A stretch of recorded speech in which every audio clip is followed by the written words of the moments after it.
Ok, irmãos, vamos dar seguimento aqui ao nosso estudo na carta de Paulo aos Filipenses.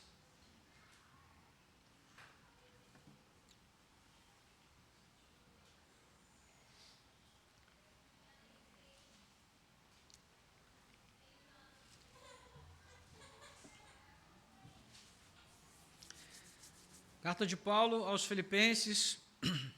Hoje nós vamos seguir no capítulo 2. Vamos ler dos versos 5 até o 11.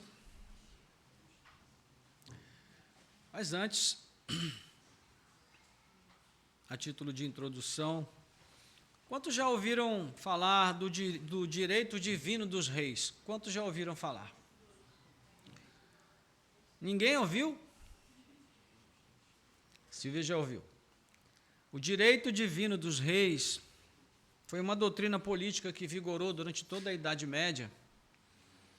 Naquele período, a religião e a política tinham um vínculo, uma ligação quase que simbiótica. Era uma relação tão estreita, tão íntima, que era baseada em troca de favores, evidentemente, que a palavra do rei tinha o peso da vontade divina e os interesses da igreja também, que controlava o povo, tinham prioridade dentro do Estado. Ou seja, um ajuda o outro e os dois se estabelecem. Então a doutrina se tornou tão bem sucedida que os reis sofriam do complexo de Deus e a igreja se julgava com poderes de controlar a Deus, entre aspas. Mas o conceito do poder divino dos reis em si, essa ideia é muito mais antiga. Ela pode ser encontrada nas culturas mesopotâmicas, por exemplo, lá entre os assírios e também os babilônios. Nós podemos vê-la nos egípcios, onde os faraós eram tidos como representantes dos deuses na terra. Nós podemos ver na cultura grega, na romana. E, na verdade, o complexo de Deus nada mais é que um sintoma do afastamento entre o Criador e a criatura por causa do pecado. E, desde então, o ser humano sofre dessa fome de Deus. Mas, em lugar de se voltar humildemente para o seu Criador, o homem ou tenta divinizar a si mesmo ou cria os seus próprios deuses, a sua imagem, a imagem do homem. Então, no fundo, todos os reis, simples mortais que eram, todos eles que já passaram por esse mundo, sonharam em ser Deus. No entanto, neste sonho eles apenas passaram, como tudo passa, não é? E o sonho deles se mostrou algo impossível de ser alcançado. Agora, é curioso que o único verdadeiro Deus que jamais passará, o Deus Filho, verdadeiro Rei do Universo, fez uma escolha inversa. Ele quis ser homem, quis ser um de nós, quis ser um ser humano. Não qualquer homem, não qualquer ser humano, mas um homem pobre, no sentido mais pleno da palavra, que segundo ele mesmo não tinha onde reclinar a cabeça. E por que ele fez isso, ou para que ele fez isso?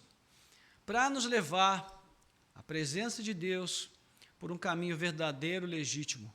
Não com o intuito de nos tornar deuses, mas filhos de Deus, restaurados em sua relação com o Pai. Esse foi o propósito da encarnação de Cristo. Então, ele desejava nos levar de volta para Deus, e por isso ele veio se fazer um de nós, preenchendo assim o vazio do nosso coração, que muitas vezes nos leva ao desejo de engrandecimento, na esperança de encontrar satisfação no nosso íntimo. Então Deus se fez homem, irmãos. Deus se fez homem. E essa é a única verdadeira história de sucesso já testemunhada neste mundo. Porque de alguém que desceu do céu, do mais alto dos céus, ao nível mais baixo da existência humana, viveu aqui entre nós todas as experiências mais degradantes e vis, mas sem se deixar tomar pelo pecado, pela vaidade, pelas nossas fraquezas perversas, embora tenha vivido na mesma fraqueza que nós, mas sem deixar de ser quem é eternamente Deus. Então, por isso, ele foi exaltado acima de tudo e de todos, nos céus, na terra e debaixo da terra, a fim de que todo joelho se dobre diante dele, toda língua confesse o seu senhorio. Então, eis aqui o verdadeiro Rei e Senhor. Louvado seja Deus. É essa história que Paulo nos conta, então, no texto que nós vamos ler agora, Filipenses 2, 5 a 11, que diz assim: tenham entre vocês o mesmo modo de pensar de Cristo Jesus, que mesmo existindo na forma de Deus, não considerou ser igual a Deus algo que deveria ser retido a qualquer custo. Pelo contrário, ele se esvaziou, assumindo a forma de servo, tornando-se semelhante aos seres humanos, e reconhecido em figura humana, ele se humilhou, tornando-se obediente até a morte, e morte de cruz. Por isso também Deus o exaltou sobremaneira, ele deu o nome que está acima de todo nome, para que ao nome de Jesus se dobre todo o joelho nos céus, na terra e debaixo da terra, e toda língua confesse que Jesus Cristo é Senhor, para a glória de Deus Pai. Oremos. Nosso Deus e Pai, graças te damos pela leitura da tua santa palavra. Obrigado, Senhor, pelo privilégio de tê-la aberta diante de nós mais uma vez. Te louvamos pela liberdade de culto e pela alegria de podermos compartilhar desse texto tão rico, ó Deus, tão maravilhosamente composto, só podia mesmo ser obra do teu Espírito, inspirando um homem consagrado, dedicado a ti e dedicado ao propósito de falar a pessoas como nós, tão necessitados de compreender a pessoa de Cristo, a sua obra, os seus feitos e o valor dos seus feitos na vida de cada um de nós, de modo que nós também possamos viver de modo agradável a Deus, exaltando e glorificando o seu nome. Nós pedimos a tua bênção e a tua direção para este momento. Instrua-nos, ó Deus, por meio da tua palavra. Nós oramos em nome de Jesus. Amém. Bem, para você que já tem acompanhado aqui a nossa série Cartas da Prisão, já sabe dos antecedentes que levaram Paulo a escrever essa carta. Caso contrário, os que vão assistir depois pelo YouTube também podem assistir os vídeos anteriores para que possam se situar melhor. Contudo, mesmo se você não tiver acompanhado aqui ou não estiver acompanhando a série, isso não impedirá que você compreenda o que nós vamos ver hoje. No domingo passado, nós estudamos a porção que se estende do verso 1:27 até o capítulo, do capítulo 1:27 até o capítulo 2, verso 4. E nós vimos ali que Paulo inicia uma fase de exortação dentro da carta. Ele começa essa fase estimulando os filipenses a se esforçarem por viver de modo digno do Evangelho de Cristo. Paulo quer lembrá-los de que, muito além da cidadania romana, eles receberam a cidadania divina. Eles são cidadãos dos céus. Eles são filhos de Deus, eles estão ligados a Cristo. Então, por essa razão, deveriam viver por meio de uma fé centrada no Evangelho de Cristo. E nesse sentido, a carta os exorta a que sejam fiéis a Cristo, ao seu Evangelho, que procurem viver de modo a honrá-lo, mesmo enquanto cidadãos romanos, que não neguem a sua cidadania romana, não, que obedeçam às leis, que sigam as regras, mas que entendam que fazem isso, sobretudo, por temor a Deus, que é o verdadeiro Senhor das suas vidas. Então, além disso, nós vimos também que Paulo nos adverte a lutar contra o esforço dos adversários de intimidá-los com ameaças. Identificamos ser perfeitamente possível que isso fala da questão que gira em torno do culto ao imperador, e da recusa dos cristãos em confessar o senhorio de César, naquela época Nero, e da consequente perseguição de outros cidadãos de Filipos contra os irmãos da igreja. Então, nós ainda destacamos que essa convocação de Paulo essa convocação dele ao engajamento na luta pelo Evangelho não deveria ser feita de modo solitário, mas comunitariamente. O texto está cheio de termos, e nós vimos aqui, né, falando de unidade, cumplicidade, interdependência, um só Espírito, comunhão no Espírito, uma só alma, lutando juntos pelo Evangelho, e isso indica que um dos fatores de risco no crescimento espiritual dos filipenses provavelmente era a divisão. Eles estavam inclinados a se dividirem, sobretudo por causa de vaidades e interesses pessoais. Então, com o fim de estimular aqui a unidade, Paulo ressalta que a nossa pátria está no céu e que assim como Cristo foi exaltado de sua condição de humilhação neste mundo, nós também o seremos para honrá-lo na glória celestial. Ele vai falar isso no capítulo 4, 20 e 21, de maneira mais clara. Porém, não sem antes assumirmos a mesma atitude que ele assumiu enquanto homem aqui entre nós.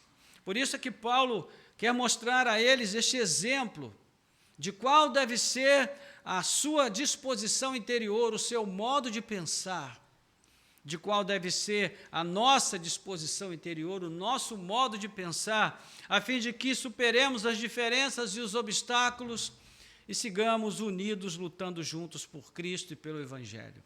É a mensagem para os filipenses e para nós. É assim que chegamos ao capítulo 2, verso 5. E agora nós vamos nos deter nessa porção. Para que nós possamos não perder o impacto desse verso inicial, vamos ler os versos anteriores, 3 e 4. Vamos ler juntos, ok? Numa só voz. Capítulo 2, versos 3 e 4. Chegou lá? Então vamos. Não façam nada por interesse pessoal ou vaidade, mas por humildade, cada um considerando os outros superiores a si mesmo, não tendo em vista somente os seus próprios interesses, mas também os dos outros. É assim que o verso 5, vem dizendo: tenho entre vocês o mesmo modo de pensar de Cristo Jesus. Nós podemos imaginar aqui uma pergunta no final do verso 4.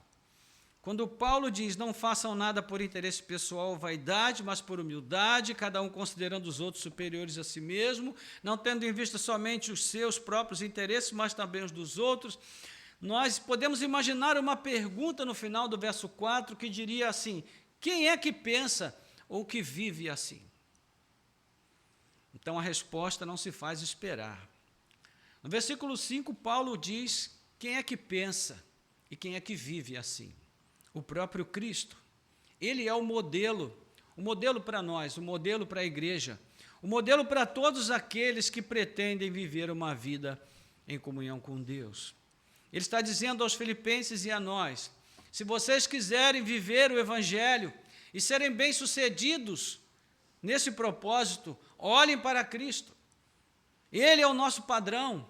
Se vocês quiserem andar com Deus, olhem para Cristo. Ele é o caminho. Observem como ele agiu enquanto esteve aqui. Ouçam atentamente as suas palavras. Paulo está dizendo: vejam como Cristo reagiu a este mundo, ao sistema deste mundo com seu poder de influência e intimidação. Ele agiu com firmeza, com um forte senso de propósito, entendendo que ele não estava aqui a passeio ou para se realizar como ser humano neste mundo, mas para cumprir uma missão que o Pai o entregou. Observe como Jesus lidou com o assédio daqueles que queriam entregar-lhe títulos e glória pessoal terrena, inclusive o próprio Satanás. Como Cristo reagiu, irmãos? Considerando a glória terrena como aquilo que ela realmente é, algo fútil, sem valor, porque não permanece. Atentem para o modo como ele reagiu às ameaças das autoridades judaicas e romanas, na certeza de que acima deles há um Deus que governa e dirige esses governantes mais cruéis que possam ser para o cumprimento dos seus propósitos eternos. Olhem atentamente para tudo isso, Paulo está dizendo, e aprendam com Cristo. Este é o sentido de suas próprias palavras, né, de Cristo, quando ele diz: quem quiser vir após mim, tome a sua cruz e siga-me. Então, este é o caminho para o sucesso da carreira cristã neste mundo caído, irmãos. Afinal, Cristo é o único que pôde dizer com acerto: eu venci o mundo. Louvado seja Deus. É importante frisar que nós jamais poderíamos imitar Cristo em sua obra redentiva. Não poderíamos. Muito menos poderíamos reproduzir neste mundo o mesmo tipo de poder que ele demonstrou, embora muitos cristãos acreditem que possam, mas não podem. Então, a imitação de Cristo, da qual Paulo fala, se refere, sobretudo, ao espírito servil e de autorrenúncia, de negar-se a si mesmo, que nós vemos no Senhor. Nós temos este chamado em outros textos do Novo Testamento, por exemplo, Mateus 11, versículo 29, onde Jesus vai dizer, vai nos convidar para irmos até Ele, levando o nosso cansaço, a nossa sobrecarga, e tomarmos sobre nós o seu jugo, o jugo de Cristo. Ou João capítulo 13, versículos 12 a 17, quando ele deixa a mesa principal e começa a lavar os pés dos discípulos, e ele diz: se eu, sendo Senhor e Mestre, vos dei o exemplo, vocês devem fazer o que eu fiz. Ou 1 Coríntios capítulo 11, versículo 1, onde Paulo diz: sede meus imitadores, como eu sou de Cristo. Ou 1 Pedro capítulo 2, versículos 21 a 23, e eu convido você para ler esse texto comigo. 1 Pedro, capítulo 2, 21 a 23.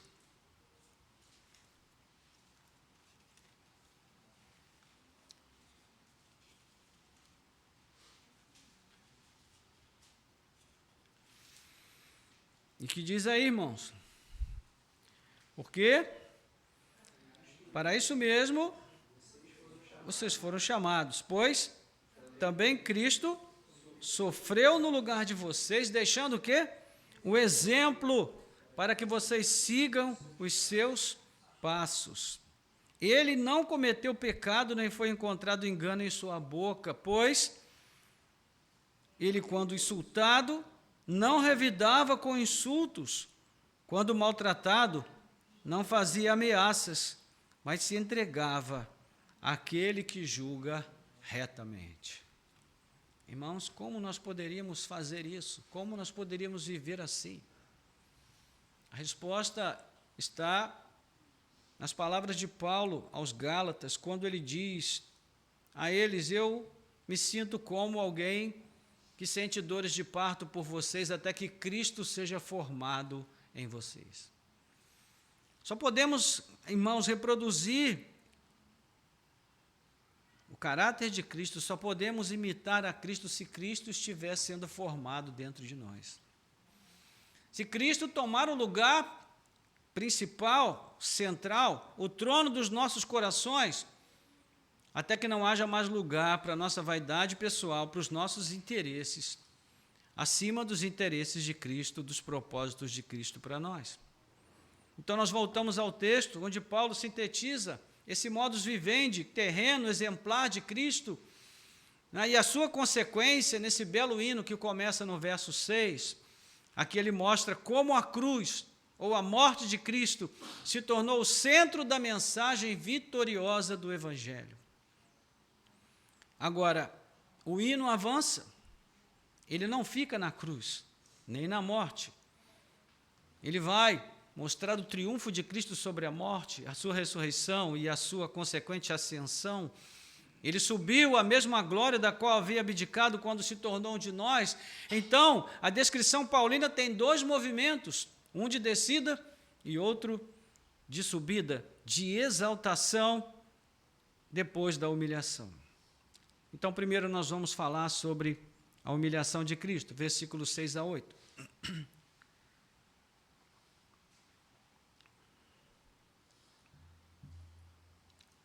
Diz assim: mesmo existindo na forma de Deus, não considerou ser igual a Deus algo que deveria ser retido a qualquer custo. Pelo contrário, ele se esvaziou, assumindo a forma de servo, tornando-se semelhante aos seres humanos e reconhecido na figura humana, ele se humilhou, tornando-se obediente até a morte e morte de cruz. Então, Paulo vai descrever essa humilhação em 5 fases. Primeiro, a pré-existência de Cristo. Depois, o desprendimento de Cristo. Terceiro, o esvaziamento de Cristo.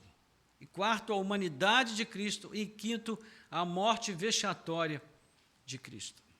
E nós vamos pensar um pouquinho sobre cada uma delas rapidamente. Primeiro, a pré-existência de Cristo, onde Paulo diz que Cristo existia em forma de Deus.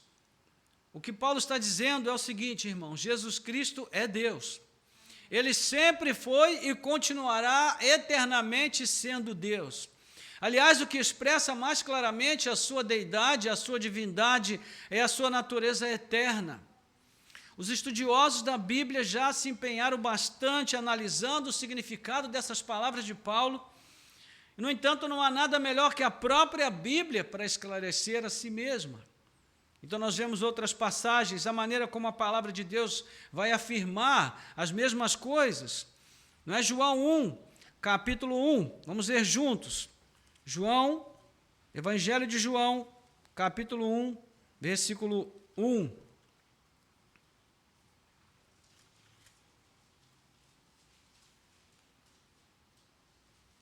Texto bastante conhecido. E diz aí na sua Bíblia: no princípio era o Verbo, e o Verbo estava com Deus, e o Verbo era Deus.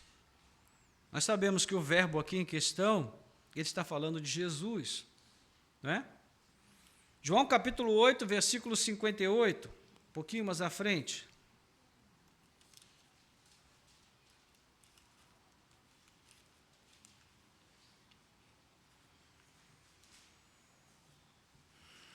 Na discussão com os fariseus, Jesus respondeu, que diz aí: em verdade lhes digo que antes que Abraão existisse, eu sou. Eu sou. Apenas 2 pessoas disseram isso sobre si mesmas na Bíblia: Deus Pai e Deus Filho. Eu sou. Ok? Agora, capítulo 17 de João, versículo 24.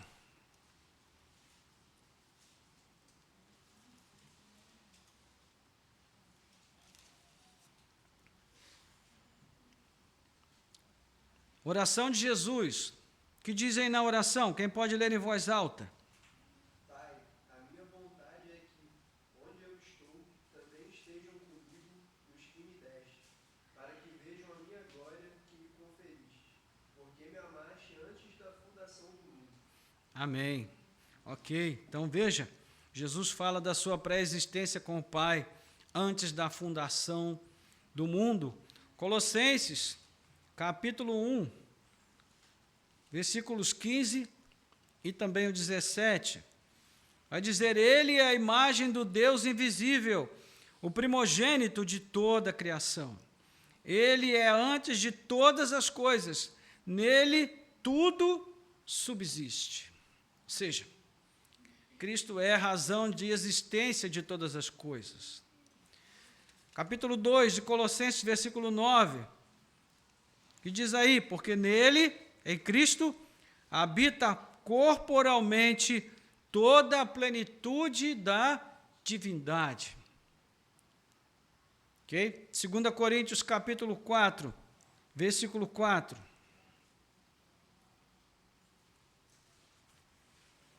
Diz assim: nos quais o Deus deste mundo cegou o entendimento dos descrentes, para que não lhes resplandeça a luz do evangelho da glória de Cristo, o qual é a imagem de Deus. E por fim, Hebreus capítulo 1, versículo 3. Hebreus capítulo 1, versículo 3. O Filho, que é o resplendor da glória de Deus e a expressão exata do seu ser, sustentando todas as coisas pela sua palavra poderosa, depois de ter feito a purificação dos pecados, assentou-se à direita da majestade nas alturas. Glória a Deus. Então, está bem fundamentada a divindade de Cristo, a sua pré-existência. Ou seja, em sua encarnação, Jesus não deixou de ser quem é, o Deus Filho. Ok? Amém, irmãos? Ficou claro isso? Agora, o desprendimento de Cristo, versículo 6, parte B, diz que ele não considerou ser igual a Deus algo que deveria ser retido a qualquer custo. Ou seja, há dois elementos que estão constituindo essa segunda fase da humilhação de Cristo. O primeiro é a cogitação de reter ou não reter a igualdade com Deus. Houve aqui um momento em que Jesus precisou decidir se ele deveria ou não, se era o seu desejo ou não, reter ou não reter a sua igualdade com o Pai. Nós já sabemos que não se tratava de deixar de ser Deus. Não, já vimos que ele sempre foi e sempre será Deus. Como Deus eterno, ele não poderia deixar de ser quem sempre foi. Então, o que ele teria que deixar? Se nós levarmos em conta o que sabemos sobre a sua vida terrena, nós vamos concluir que ele teria que deixar suas riquezas, ele teria que deixar sua glória. Ele se tornou um homem pobre. Lucas capítulo 9, versículo 58, já falamos, que Cristo mesmo dizendo de si, dá testemunho, o Filho do Homem não tem onde reclinar a sua cabeça. 2 Coríntios capítulo 8, versículo 7, o apóstolo Paulo diz que Cristo se fez pobre para nos enriquecer espiritualmente. Então, ele tinha ciência de sua condição, de estar separado também da sua glória. Nós lemos aqui João capítulo 17, versículo 5, onde ele pede ao Pai que lhe restitua a glória que ele tinha antes de vir ao mundo. Não é? Ele também teve que abrir mão do pleno exercício da sua onisciência e da sua autoridade. Hebreus capítulo 5, versículo 8 diz que Jesus precisou aprender, irmãos, aprender como um Deus onisciente precisa aprender. É um mistério. Mas Cristo abriu mão do exercício pleno da sua onisciência. Ele abriu mão da sua autoridade plena também. Capítulo 26 de Mateus, capítulo 48 a 54, quando eles estão ali no Monte das Oliveiras, e Jesus está para ser entregue, e os soldados chegam, e um dos seus seguidores cortam a orelha do soldado, e então Jesus diz para esse seguidor: põe a tua espada na bainha. Você não sabe que se eu quisesse, poderia invocar agora o meu Pai, e ele enviaria mais de 12 legiões de anjos para me defender, mas se eu fizesse isso, como se cumpriria a palavra? Ou seja, Cristo abriu mão. Meus irmãos, vamos pensar um pouquinho sobre isso. Imagine se você fosse rico, muito rico. Se você fosse dono de mais da metade da riqueza de todo este mundo, você tivesse poder para fazer o que você quisesse, haveria alguma possibilidade de você se restringir em relação a qualquer coisa, de você deixar de fazer qualquer coisa que você quisesse fazer? Haveria alguma possibilidade de você se prejudicar, de você abrir mão de realizar o teu desejo, a tua vontade, para fazer a vontade de outra pessoa? Será que existe a mínima possibilidade de que você deixasse toda a sua riqueza de lado e se humilhasse para viver entre os pobres deste mundo e se igualar a eles na sua condição de pobreza de fraqueza, de restrição, de limitação. Se você fosse uma pessoa assim, riquíssima, temente a Deus, você seria capaz de, por amor a Deus, deixar-se sofrer para favorecer outra pessoa? Você se deixaria levar a uma morte injusta e cruel que você não merecia? Você permitiria que isso acontecesse? Eu sei, irmãos, que para todas essas perguntas só tem uma resposta: não, é claro que não. Nós nunca faríamos isso. Nós nos defenderíamos com unhas e dentes, nós iríamos preservar o bem que para nós é mais importante que a nossa vida física, nossa vida terrena. Mas é justamente isso que o texto está nos ensinando nessa manhã. Jesus, ele não abriu mão de meras riquezas terrenas, ele não abriu mão de coisas pequenas como as riquezas dos multimilionários deste mundo.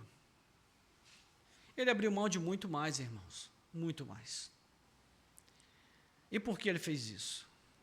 Ele fez isso por amor a nós. Jesus, voluntário e deliberadamente, escondeu a sua divindade quando ele assumiu a nossa humanidade. Ele decidiu não usar os seus direitos e o seu poder durante a sua jornada terrena para que ele pudesse se identificar plenamente conosco em nossa fraqueza e limitação. Por que ele fez isso? Hebreus capítulo 2, versículos 14 e 18.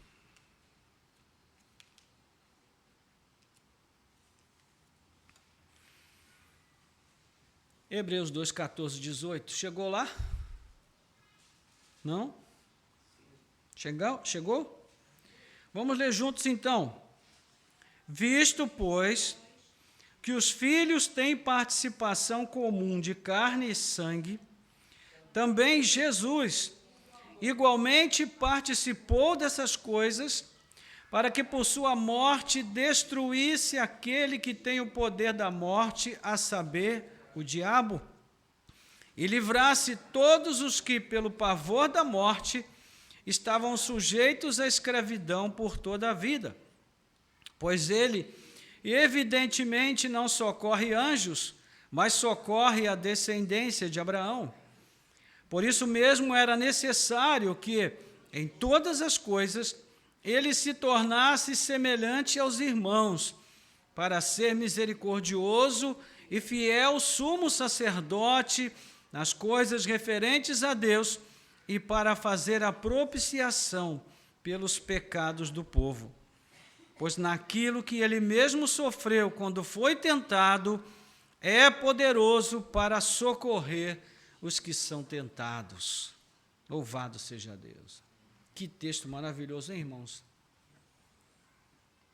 Essa é o tipo da passagem que a gente deveria recortar e colar na testa, para que todo dia de manhã, quando a gente fosse pentear o cabelo, a gente se lembrasse do que Cristo fez por nós, do que representou a sua encarnação, do que representou a atitude de abrir mão do que ele abriu em nosso favor, por nós.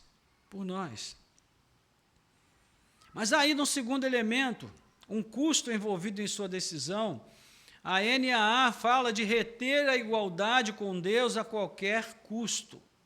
Nós já vimos qual foi o custo para Jesus da decisão de não reter a sua igualdade com Deus, quando ele escolheu se fazer um de nós. Então, nós podemos deduzir que se ele escolhesse manter ou reter a sua igualdade com Deus, o custo seria nosso. E o que isso representaria para nós? Nós não teríamos um Salvador identificado plenamente conosco, não teríamos um Salvador que pudesse se compadecer das nossas fraquezas. Ele seria um Salvador impessoal, distante, incapaz de se compadecer de nós, de sofrer conosco, de saber o que sofremos e o que passamos, quem sabe de assumir o nosso lugar. Seria incapaz. Resumindo, irmãos, nós não teríamos um Salvador. Então, que Jesus escolheu? Jesus escolheu abrir mão. Porque se ele não fizesse, ninguém poderia fazer, ninguém poderia assumir o que ele assumiu para nos trazer a salvação que ele nos deu. Então, o texto do verso 7, primeira parte e segunda parte, fala do esvaziamento. Versículo 7, primeira parte e segunda parte. Pelo contrário, ele se esvaziou, assumindo a forma de servo. Se esvaziou, assumindo a forma de servo. E também tornando-se semelhante aos seres humanos. Agora nós já temos condições de entender o que significa essa afirmação. Já vimos do que Jesus se esvaziou. Além disso, o próprio texto nos ajuda quando afirma como Jesus se esvaziou. Ele o fez assumindo a forma de servo. Nós vemos aqui o exato oposto do verso anterior, não é? No verso 6, o que diz? Que ele existia, como, irmãos? Na forma de Deus. Agora Paulo está afirmando que ele assumiu a forma de servo. Ele abriu mão de sua posição de senhorio, de total controle sobre todas as condições de sua humanidade, da necessidade, da imprevisibilidade, da contrariedade, da vulnerabilidade, da suscetibilidade, a dor, a fome, a tristeza, a angústia, etc. Ele se tornou um servo, não apenas em aparência, mas de fato, sobretudo um servo de Deus, mas também um servo dos homens. Então, veja que Paulo está fazendo aqui uma menção a Isaías capítulo 42, de 1 a 9. Se você quiser, você pode abrir lá. Isaías 42, de 1 a 9.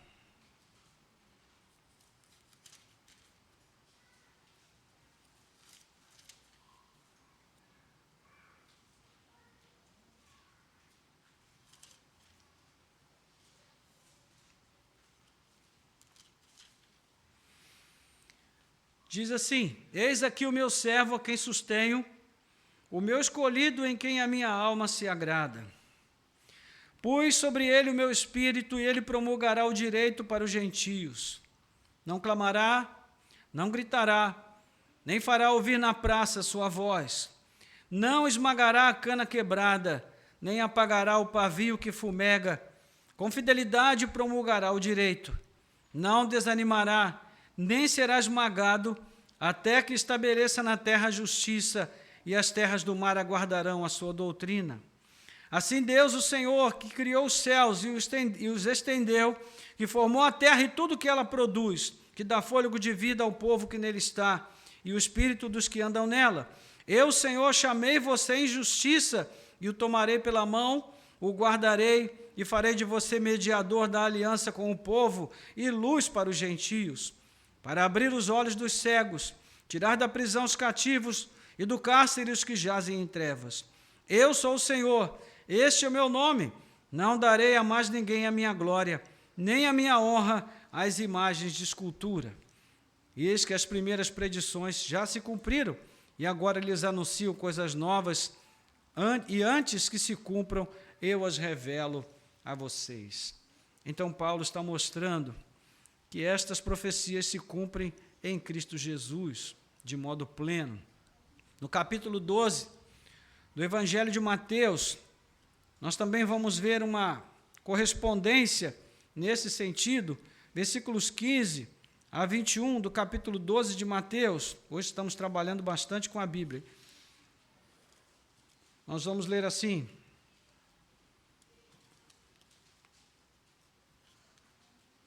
logo que eu conseguir virar essa página que está colada. Pronto.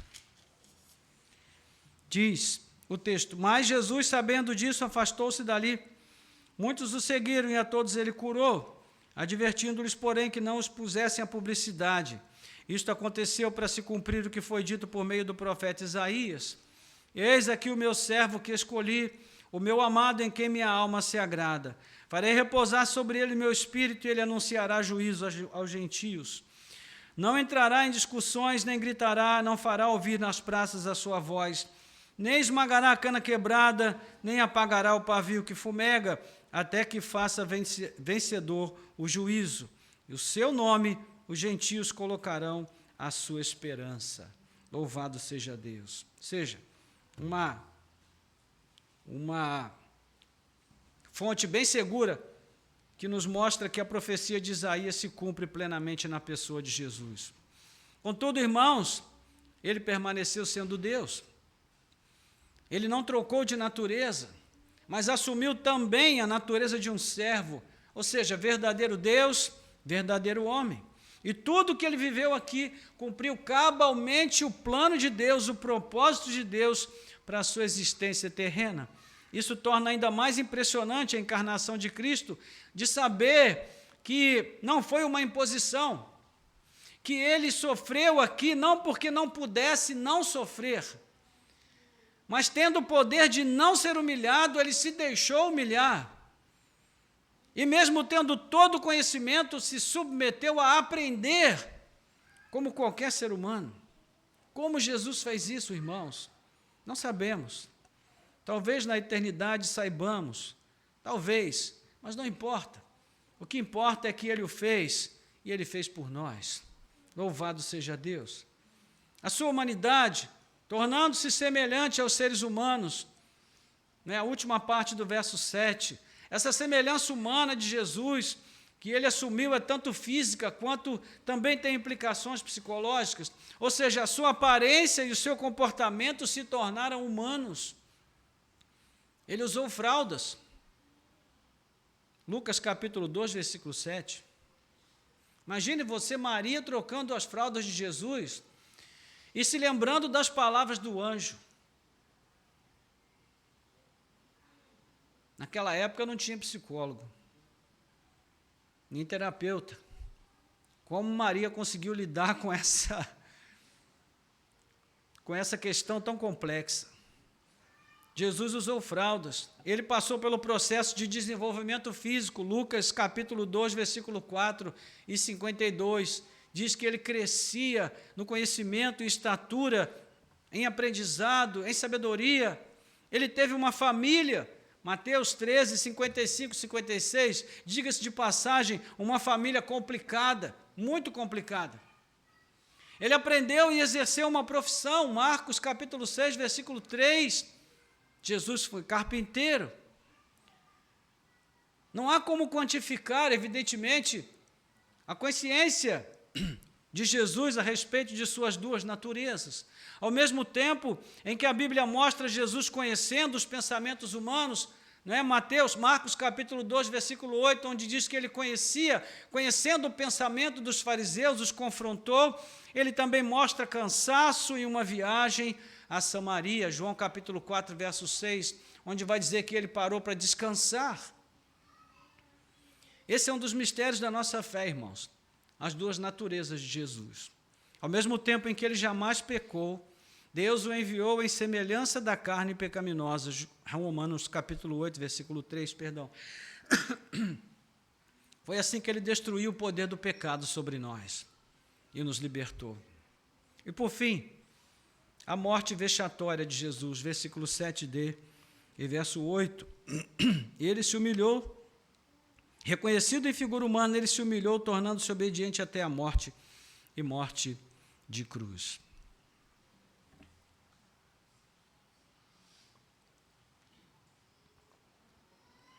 Essa é a última fase da humilhação.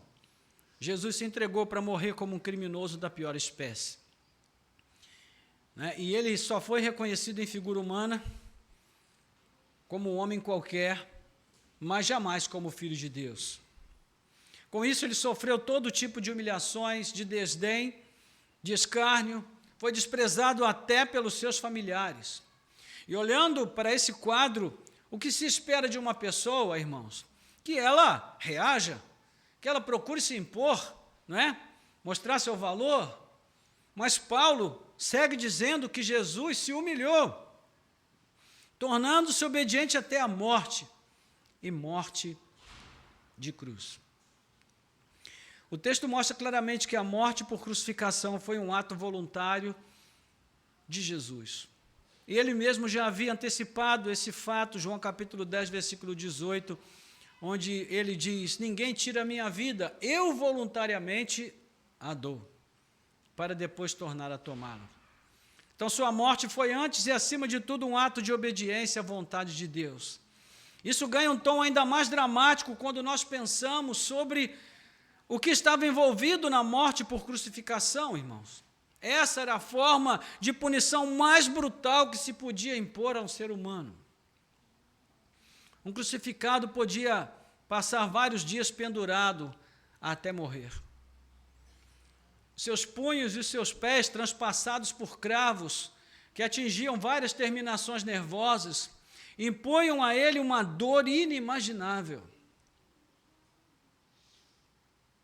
Quem já teve uma contusão aqui de tendão, ou já levou uma pancada num tendão, dá para imaginar bem de leve o que significa ter um cravo transpassando os seus punhos e os seus pés. Além disso, um crucificado, ele também tinha uma morte lenta, às vezes era acelerada por meio da quebra dos joelhos, que era um ato, de certa maneira, de misericórdia dos soldados, mas para apressar a morte do crucificado que morria por asfixia. Era comum que os crucificados expelissem seus fluidos corporais na cruz, por causa da dor que levava o corpo a movimentos de contração involuntários. Era um espetáculo de horror, irmãos. Muitos condenados suplicavam pela decapitação ou mesmo pela cremação para escaparem da cruz. Então, Paulo está mostrando aos filipenses um quadro vivo, que mais que justificaria aquilo que ele acabava de ordenar a eles. Enquanto eles estão envolvidos em questões de disputas por interesses pessoais e vaidades, Jesus renunciou a tudo por eles. Enquanto eles estão brigando por posições de destaque, Jesus se fez servo de todos. Enquanto Paulo precisa exortá-los com firmeza à obediência, Jesus foi um servo obediente até a morte, e a morte de pior espécie. Então, resumindo, ninguém foi ou será capaz de descer tão baixo quanto Jesus desceu. Principalmente porque ele fez isso sendo Deus, sem culpa, apenas em favor dos outros e em seu coração compungido de amor por nós. Por essa razão, o cântico fala também da exaltação de Cristo. E essa segunda parte aqui nós vamos fechar. Versículos 9 a 11. Por isso, também Deus o exaltou sobremaneira e lhe deu o nome que está acima de todo nome, para que ao nome de Jesus se dobre todo o joelho nos céus, na terra e debaixo da terra, e toda língua confesse que Jesus Cristo é Senhor, para a glória de Deus Pai. Então, depois de mostrar a face mais terrível da encarnação de Cristo, Paulo passa a falar do resultado extraordinário de todo esse sangrento processo de humilhação. É surpreendente o desfecho desse hino, irmãos, porque, por tudo que nós vimos nos versos anteriores, se nós não conhecêssemos o texto, nós imaginaríamos que a perspectiva seria de luto, de abatimento, de esquecimento, mas Cristo não permaneceu na morte. Embora as palavras ressurreição e ascensão não apareçam aqui, elas estão subentendidas no texto, pressupostas pelo que segue nas estrofes finais. Então, Paulo quer mostrar, como sustenta Gordon Fee, abre aspas, a vindicação divina do autoesvaziamento de Cristo e de sua humilhação até a morte de cruz, fecha aspas. Significa que Deus está reclamando os direitos de Cristo, proclamando com ações a restituição de tudo que o seu filho tem direito. E essa restituição, essa proclamação ocorre de três maneiras. Primeiro, ela afeta a própria pessoa de Cristo diretamente. Depois, ela afeta todas as criaturas conscientes do universo como um todo, e também o próprio Deus, no final. Então, em Cristo, verso 9, Paulo começa a fazer o caminho inverso do processo de humilhação aqui. Lá ele partiu do mais alto dos céus até os porões mais vis da humanidade. Aqui ele parte dessa condição mais baixa e começa a exaltar a Cristo numa jornada que o levará de volta à glória celestial. Então, um termo que abre o verso 9 mostra a clara relação do processo de humilhação com o processo de exaltação. Né? Diz o verso aí, por isso também Deus o exaltou. Ele deu o nome que está acima de todo nome. Deus o exaltou sobremaneira. Jesus havia cumprido tudo aquilo que o plano determinado e a presciência de Deus haviam prescrito para ele. Atos capítulo 2, 22, 23, são essas as palavras do texto que Pedro está pregando ali para muitos judeus e também gentios. Por isso o Pai, dando seguimento ao seu plano eterno, pôs em andamento a etapa seguinte à humilhação, que é a exaltação de Cristo. O servo aprovado, o filho do seu amor, também foi elevado, assim como ele foi abatido até a nossa condição. Veja comigo Efésios, capítulo 1, 22, 23. Efésios 1, 22, 23.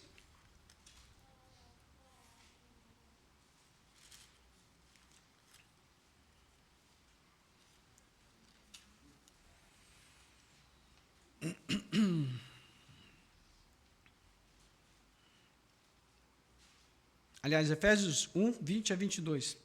Diz que Deus exerceu esse poder em Cristo, ressuscitando dentre os mortos e fazendo o quê?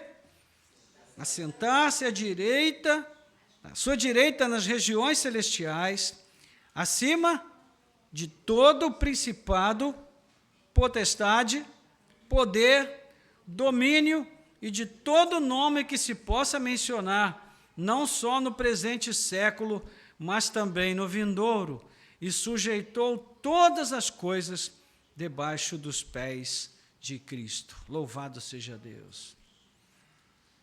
Ainda Atos dos Apóstolos, capítulo 2, mesmo texto que nós citamos agora da pregação de Pedro.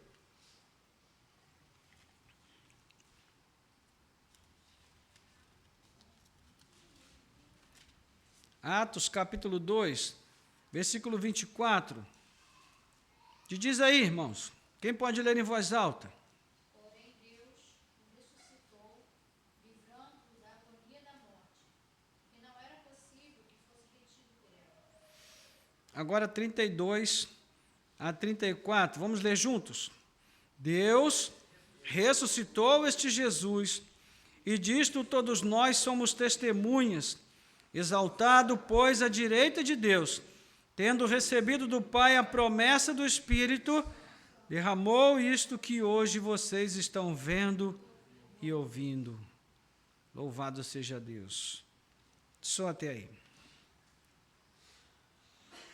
Então veja, a Bíblia explica a si mesma, interpreta a si mesma. Quando Paulo diz que Deus deu a Cristo um nome acima de todo nome, não significa o que o nome em si, a palavra Jesus Cristo, é que detém essa soberania. Não. O significado fica mais claro quando nós ligamos essa afirmação com aquela do verso 11, onde Paulo explica que esse nome é Senhor, equivalente ao termo Yahvé, Deus no Antigo Testamento. O significado é que o Pai submeteu a Cristo, pôs debaixo dos seus pés, por estrado de seus pés, todas as criaturas do universo. Tudo que tem um nome, sejam anjos, sejam homens ou demônios, estão sujeitos à autoridade de Jesus. É o que nós vemos no verso seguinte, versículos 10 e 11. E a gente aqui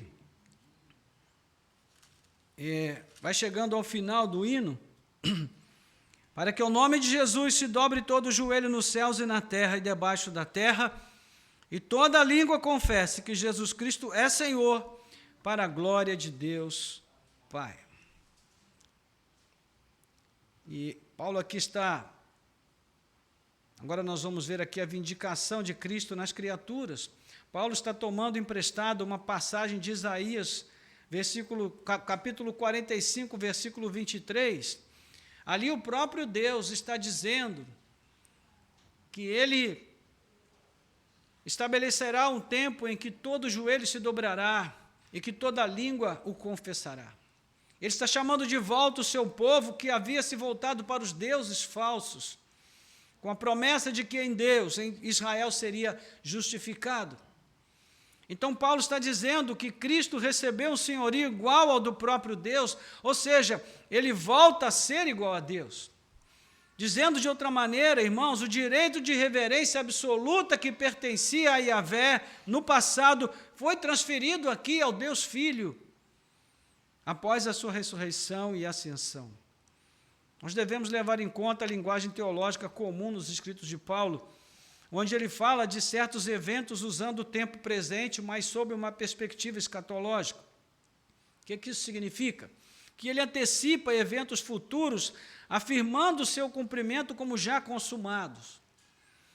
É o que chamamos de já e ainda não. A menção dos joelhos que se dobram nos céus, na terra e debaixo da terra se refere, primeiro, aos seres angelicais, aos seres celestiais, sejam anjos, sejam demônios. Em segundo lugar, os seres vivos, ou seja, aqueles que estão sobre a terra. E terceiro, os mortos que estão debaixo da terra. O que nos dá a dimensão correta do tempo em que esse futuro antecipado se concretizará de fato, ou seja, na segunda vinda de Cristo. Então, independente de crer ou não, todas as criaturas conscientes do universo, incluindo os mortos ressurretos, virão e se dobrarão diante de Cristo e confessarão que Ele é o Senhor. Deus fez do crucificado Senhor e Cristo. Atos 2:36. E por fim, Deus fez isso, irmãos, para a sua glória, para o seu louvor. O resultado dessa vindicação divina é que tudo redunda em glória para Deus. Uma das marcas da teologia de Paulo é essa demonstração clara da interação cooperativa entre as pessoas divinas. O Pai envia o Filho que obedientemente toma sobre si a mais terrível missão de vir ao mundo e encarnar a nossa humanidade a ponto de ser crucificado pelo simples fato de ter vivido como um homem verdadeiro, o único homem verdadeiro que pisou neste mundo. Trazendo para os nossos dias, irmãos, Jesus foi condenado pela acusação de fake news. Sabia disso? Porque ele disse a verdade. Ele era quem dizia ser. Só que a mídia da época torceu a verdade e conseguiu iludir o povo. Então, Jesus foi acusado de blasfêmia, de dizer ser aquilo que não era, quando na verdade era, e é. Ainda bem que as coisas mudaram, né, irmãos? E hoje não acontece mais essas coisas. Então veja, Jesus passa por todo esse processo, e ao cumprir a sua missão e ascender ressurreto ao trono, à destra do Pai, ele entrega ao Pai a glória daquilo que ele realizou. Mas o Pai, o que ele faz? Ele entrega ao Filho o direito de soberania absoluta sobre tudo que há. A reverência devida apenas a Yahvé é direcionada por ele ao Kyrios, Jesus. E enquanto aguardamos a segunda vinda, Cristo em sua glória, reinando na glória e na igreja, até que todos os seus inimigos sejam postos por estrado de seus pés, é a nossa realidade. E quando tudo for consumado, o Filho sujeitará tudo ao Pai. O último texto que nós vamos ler, 1 Coríntios capítulo 15, 25 a 28.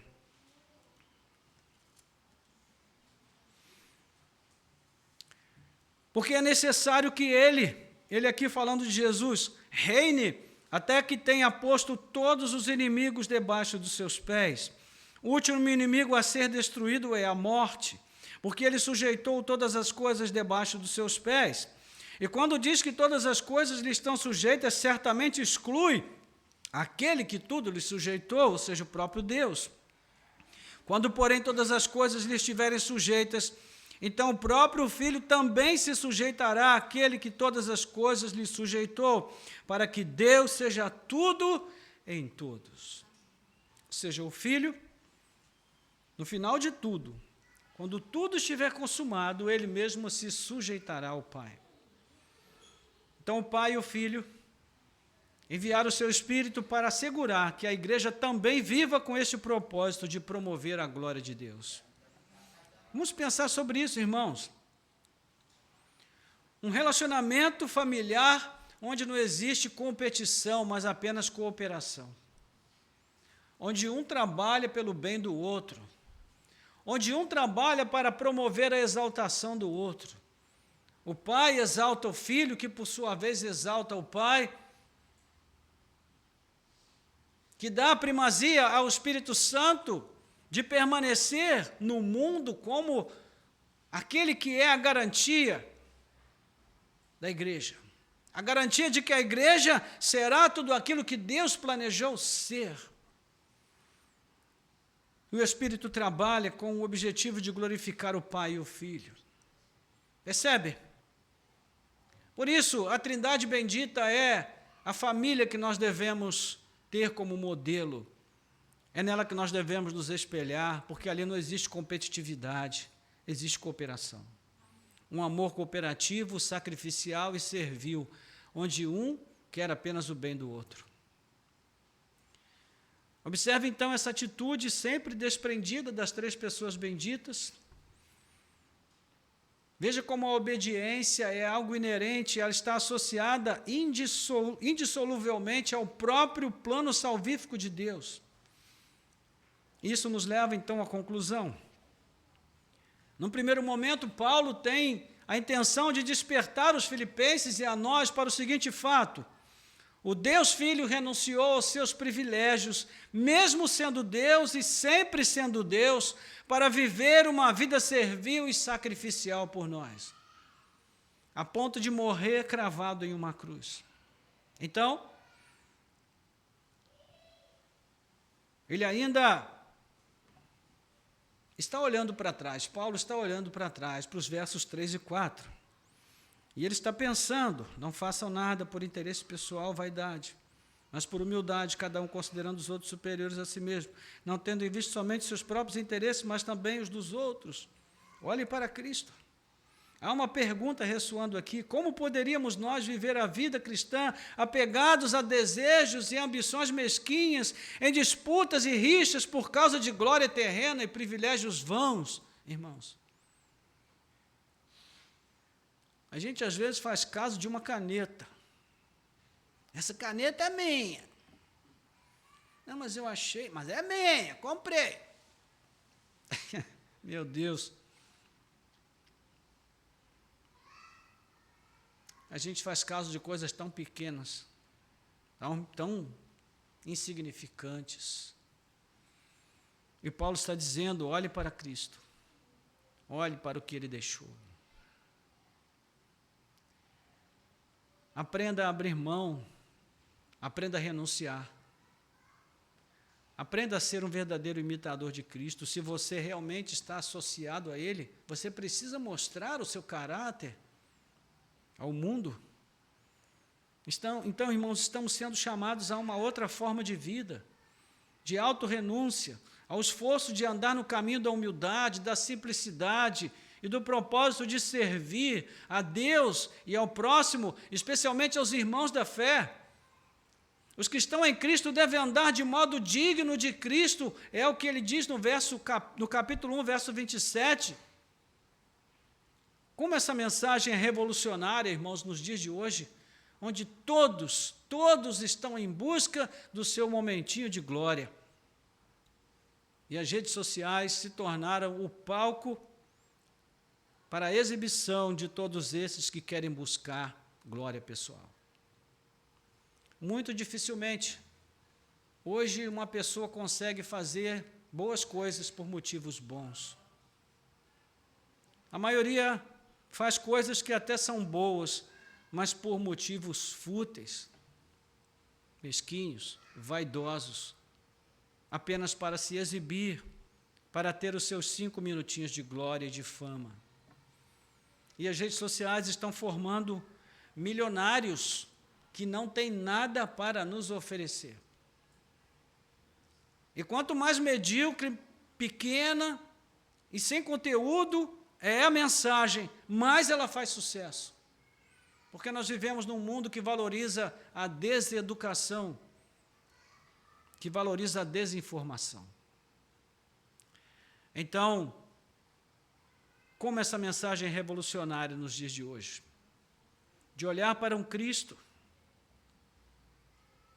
que deixou a sua glória para viver entre nós, com nossas limitações e fraquezas, com a nossa ambição por glória pessoal, perdoando os nossos pecados e nos chamando para uma vida muito melhor, muito melhor, muito melhor. Mas Paulo também está apontando para frente. Nós vamos ver na semana que vem que a partir do verso 12 ele começa a chamar os filipenses à obediência.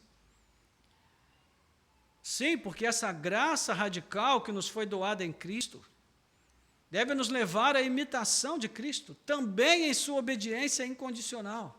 Caso contrário, irmãos, essa graça se torna graça barata. Não tem valor. Mas, por fim, há um último aspecto muito importante nessa conclusão. A imitação de Cristo também nos levará à vindicação divina final, à nossa própria autonegação.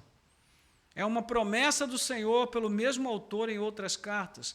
Em Romanos capítulo 8, verso 17, Paulo diz: se com Cristo nós sofrermos, também com Ele nós seremos glorificados.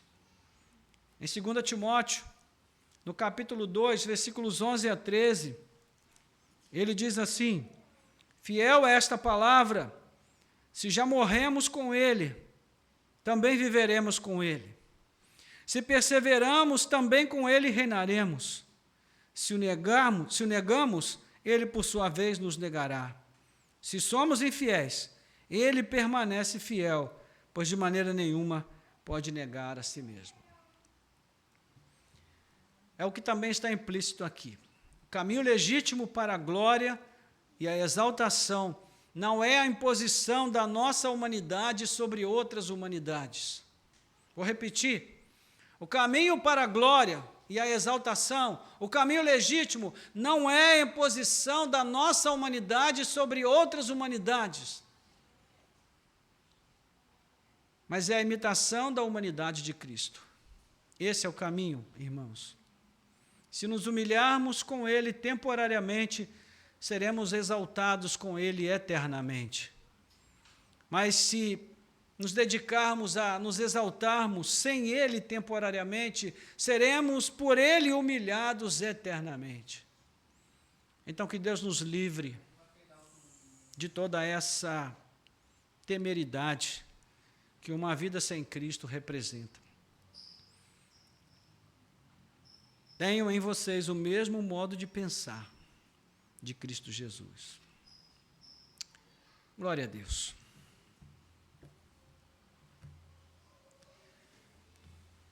Então, irmãos, nossa aplicação simples, direta, já está subentendida aqui. Nós estamos sendo chamados nessa manhã a pensar sobre isso. Pensar sobre esse hino, que é tão desafiador, tão profundo e, ao mesmo tempo, tão necessário para a nossa compreensão do que Cristo realmente é, do que Ele fez por nós e do que Ele espera que nós façamos em resposta a tudo que Ele fez por nós. Precisamos pedir ao Senhor que nos capacite a viver essa vida generosa, essa vida de renúncia, essa vida que abre mão, essa vida disposta a não buscar a sua vaidade pessoal, a sua glória pessoal, mas a glória de Deus e o bem dos outros. Essa vida que se volta para a cruz de Cristo e contempla ali o verdadeiro sentido de ser humano, se dar, se doar, se entregar, se sacrificar. Porque é isso, irmãos, que nós somos chamados a fazer. Isso não quer dizer que nós devemos nos anular ou buscar um caminho de sofrimento como forma de expiar os nossos pecados. Não é isso, já falamos sobre isso na semana passada, não. Significa vivermos humildemente dentro dos nossos relacionamentos cotidianos. Procurarmos imitar a Cristo dentro do nosso lar, da nossa casa, nas nossas interações diárias, no trabalho, com amigos, com estranhos, com parentes, enfim, com irmãos em Cristo. Mas entendermos, irmãos, que todo o nosso sofrimento e luta neste mundo, por sermos fiéis a Cristo, tem um tempo determinado para acabar. E que o mesmo Deus que vindicou o seu Filho em sua autorrenúncia, em seu autoesvaziamento, também nos vindicará no final.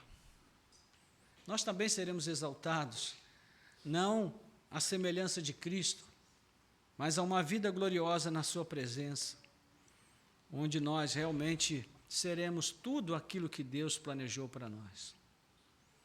Então vamos orar em relação a isso.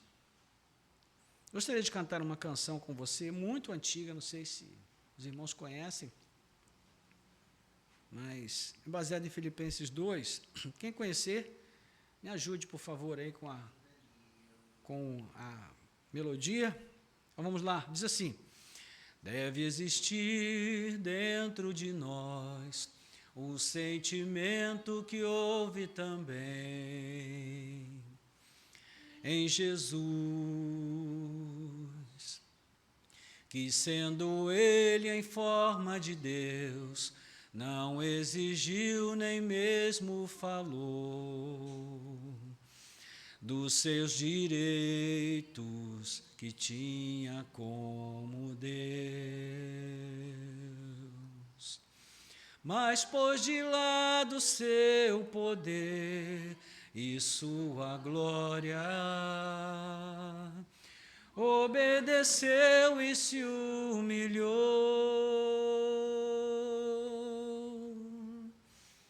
e foi assim até a sua triste morte, morte de cruz para nos salvar. E quando Jesus ressuscitou, foi colocado em um lugar de poder. Não haverá nome maior acima do nome que Deus lhe deu, nome de Salvador e de Senhor, para que ao nome de Jesus dobrem-se todos que estão na terra ou no céu, e toda língua diga que Jesus é o Senhor,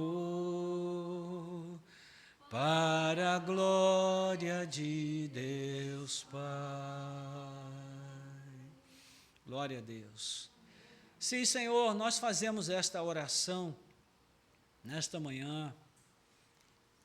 Faça, Senhor, com que exista dentro de nós o mesmo sentimento que houve em Cristo Jesus, que sendo em forma de Deus, não considerou que ser igual a Deus, algo que deveria se apegar, que deveria reter a qualquer custo.